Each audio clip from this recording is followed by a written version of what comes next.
fortune for all intents and purposes. George Bush doesn't take his philosophical foundation from the Bible or the teachings of Jesus in the Sermon on the Mount. George Bush takes his inspiration from what he learned in Skull and Bones and from the Thule Society that Hitler and Goebbels and Goring cut their teeth in, Bohemian Grove, these evil organizations that perpetrate the ugly things that these criminals are doing to this country for which they must be held accountable. Now you look at the Republican National Convention this week and you bring in Arnold Schwarzenegger to speak last night. Schwarzenegger is the son of a Nazi. He has praised Nazis. He has praised Hitler. He talked last night in terms like, we will not falter, we will not waver, we will win this war on terror. He's a leader who doesn't flinch, who doesn't waver, and does not back down. Well, that's exactly the speeches that Hitler made after the Reichstag fire. Terrorism and the homeland being under attack are precisely the issues that Hitler used to subvert everything within the German system of government. This is a criminal regime. They not only emulate Hitler, but its genesis comes from Hitler. And I defy anyone, a historian, journalist, author, anyone, to come forward and disprove my premise that you cannot differentiate Hitler's invasion of Poland in 1939 and the Reichstag fire and his attempt to dominate the world from George W. Bush's unprovoked invasion of Iraq and subversion of the Constitution through the Patriot Act after 9/11, which I submit is his Reichstag fire. Those incredulous souls out there who really can't believe all this can go and recreate Mr. Buchanan's research easily enough, thanks to the wonders of the internet. Again, from my website at this time index, you'll be able to find links to the documents themselves, including the article mentioned by Mr. Buchanan, Hitler's Angel has $3 million in U.S. banks. And as I mentioned before, Webster Tarpley's unauthorized biography of George W. Bush is available for free online at his website, tarpley.net. Also recommended is a YouTube video of Mr. Webster Tarpley talking to Paula Gloria of Further Down the Rabbit Hole, in which he details not only the financial backing that came through Brown Brothers Harriman and the Union Banking Corp and Prescott Bush, but also the Hitler's London backers, which are often forgotten in history, but are nonetheless important, and contains a wonderful quote in which Webster Tarpley makes it quite clear that the Bush family fortunes come from Auschwitz. But I'd like to pick up on the latter half of the interview with Mr. Buchanan, in which he details his recent research, which has uncovered Prescott Bush's connection with the fascist coup that was organized by business leaders in America in 1934 at the height of the Depression. This fascist coup attempt is, of course, little documented today, but in the 1930s caused quite a sensation.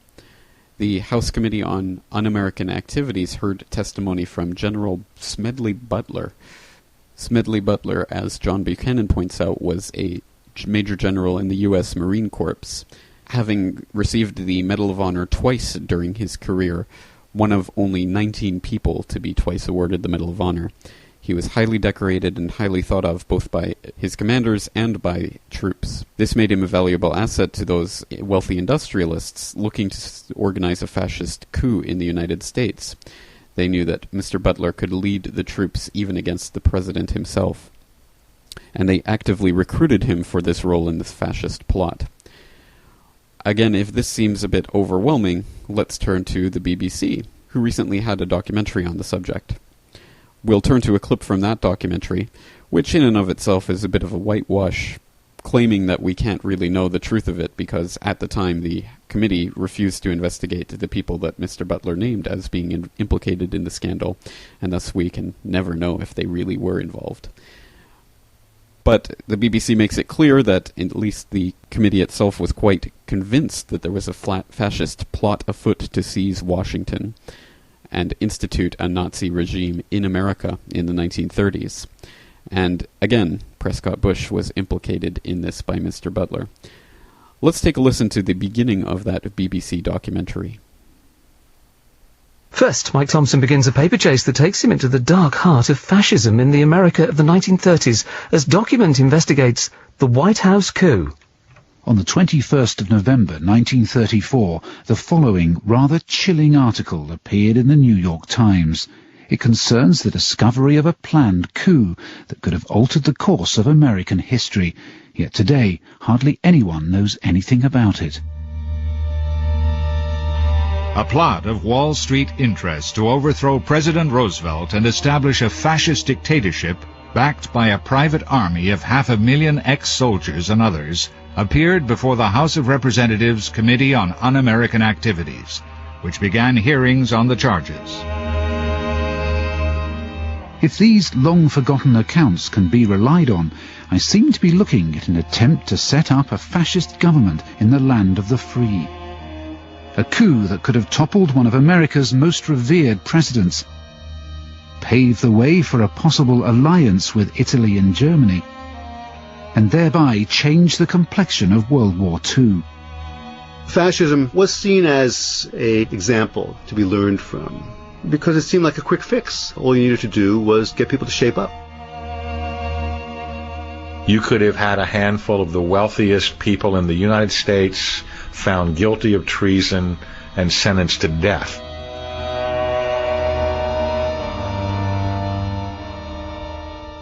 But just what was this plot? Who were the Wall Street interests? Or was this nothing more than a moment of paranoia from a national media not renowned for its self-restraint?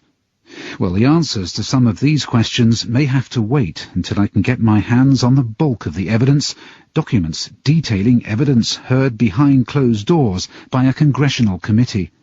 But I already have the official statement released by that committee when it reported back to Congress. Its members clearly had no doubt that a fascist coup was in the offing. In the last few weeks of the committee's official life, it received evidence showing that certain persons had made an attempt to establish a fascist organization in this country. There is no question that these attempts were discussed, were planned, and might have been placed in execution when and if the financial backers deemed it expedient. So, such a plot, backed by powerful people, was waiting in the wings. That much is very clear. But how did it come to this? Well, it all happened during one of the bleakest moments in U.S. history. They used to tell me I was building a dream. We'll leave it there, but the documentary continues by enumerating the history of the plot, and also the history of researchers like Mr. Buchanan who are seeking to uncover the truth of the plot from the historical archives, which have conveniently been purged of most of the relevant material on this case. Again, incredulous souls are invited to reproduce this research for themselves by typing in the phrase "gangster for capitalism" into Google and finding any of the various articles about Mr. Butler, who made the observation that indeed, in his time in the U.S. Marine Corps, he was little more than a gangster for capitalism. He also gave a speech entitled "War is a Racket," making most of the same points, and again, that comes highly recommended. Also, YouTube clips of Mr. Butler's public testimony to the Commission are online, although in scarce supply. That dearth of material looks to be corrected by Mr. Alex Jones, who, in his next documentary, Endgame, due to be released next month, promises to have more material, including footage of Smedley Butler's testimony to the committee. It's difficult to even grasp what's being laid out before us in its entirety. What we're dealing with is a regime in the United States led by a man whose grandfather actually funded Hitler and attempted to stage a fascist overthrow of the elected government of the United States. It seems that Prescott Bush's ideas are coming to fruition, but perhaps 2 generations later than he thought they would. I do not make the comparison between the neocons in power and the Nazis lightly.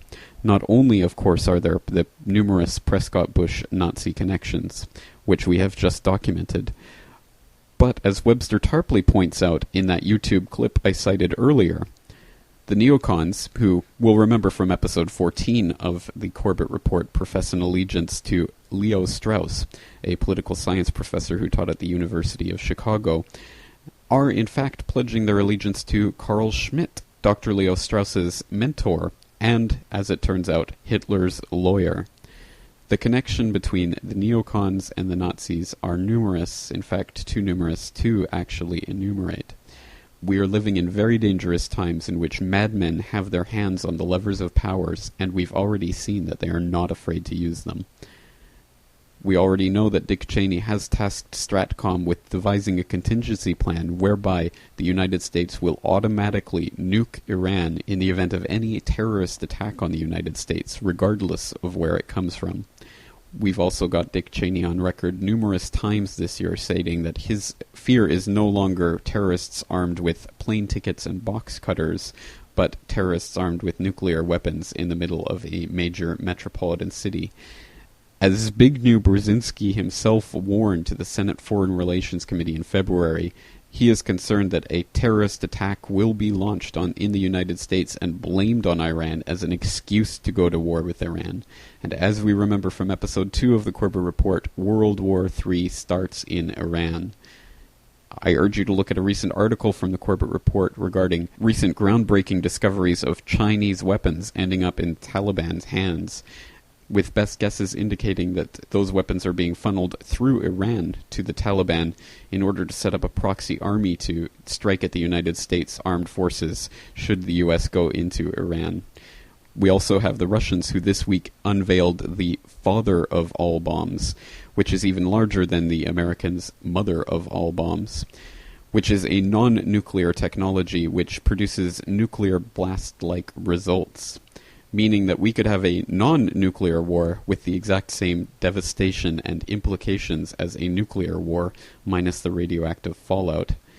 This is not something to look forward to, and this comes on the heels of numerous reports in the preceding weeks in which the Russians have been flying bomber aircraft in violation of NATO airspace. And to top it all off, we have, as we remember from last week's episode, the B-52 bombers, which were accidentally loaded with live nuclear warheads and flown from Minot Air Force Base in North Dakota to Barksdale Air Force Base in Louisiana on August 30th. Barksdale Air Force Base being the main staging area for aircraft headed for the Middle East theater of operations. Are they staging for Iran? Those incredulous souls out there who question everything, and I encourage that. I invite you to look up all this information for yourself. But those incredulous souls who don't believe a word of any of this will at least recognize that once the Cheneyacs in power set off a nuclear device in an American city as a pretext for launching a war on Iran, we will have the historical equivalent of Hitler staging an attack by the Poles on a German outpost in order to justify his invasion of Poland. And we all know that started World War II. The answer to all this is simple. 9/11 truth is the key to defusing the Nazi fascist madmen's trick of state-sponsored terrorism by which they can herd the masses into illegal invasions of foreign countries. The time to get into 9/11 truth is now. Get active or get radioactive.